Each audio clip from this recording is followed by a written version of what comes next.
সাম্প্রতিক সময়ে সামাজিক মাধ্যমে সান্ডা এবং সান্ডার বিরিয়ানি নিয়ে ব্যাপক আলোচনা শুরু হয়েছে। সৌদি আরবে কর্মরত প্রবাসী বাংলাদেশি ভ্লগারের ভিডিওতে মরুভূমি থেকে সান্ডা ধরা এবং সান্ডা দিয়ে তৈরি বিরিয়ানির দৃশ্য ভাইরাল হয়েছে। সান্ডা আসলে কি, আরবরা সান্ডা খায় কেন, সে সম্পর্কে আলোচনা করা হবে কি কেন কিভাবে এই পর্বে।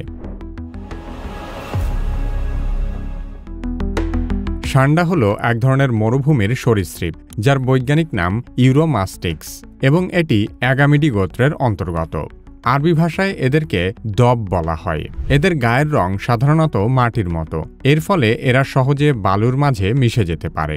কিন্তু এদের সবচেয়ে আলাদা বৈশিষ্ট্য হল মোটা কাঁটাযুক্ত লেজ। এই লেজ তারা শত্রুর হাত থেকে আত্মরক্ষার জন্য ব্যবহার করে। সান্ডা মূলত কাঁটাযুক্ত লেজওয়ালা টিকটিকি বা স্পাইনি টেইলড লিজার্ড নামে পরিচিত। সান্ডা উত্তর আফ্রিকা, মধ্যপ্রাচ্য এবং ভারতের শুষ্ক ও আধা শুষ্ক অঞ্চলে বাস করে।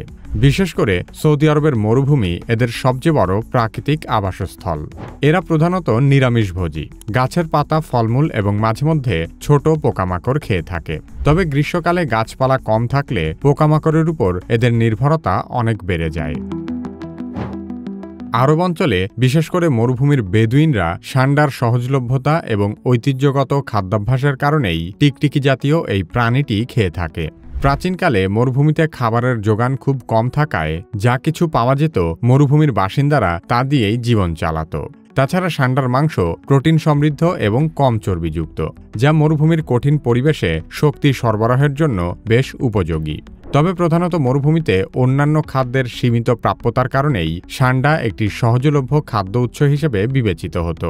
ইসলামিক দৃষ্টিকোণ থেকে অধিকাংশ মাযহাবে সান্ডা খাওয়াকে হালাল মনে করা হলেও হানাফি মাযহাবে এটি মাকরু বা অপছন্দনীয় বলে গণ্য হয়। কারণ হাদিস অনুযায়ী মহানবী সাল্লাল্লাহু আলাইহি সাল্লাম সান্ডা খাননি, তিনি এটিকে অরুচিকর মনে করতেন। তবে সাহাবীদের কেউ কেউ এটি খেয়েছিলেন, সেজন্য এটি হালাল হলেও হানাফি মাযহাবে একে মাকরু বলা হয়েছে।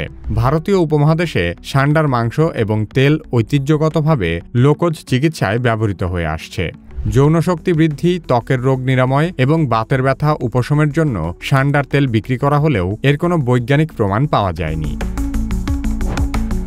বাংলাদেশে সান্ডা বলতে আরেকটি টিকটিকি জাতীয় প্রাণীকে বোঝানো হয়, আর তা হলো তক্ষক।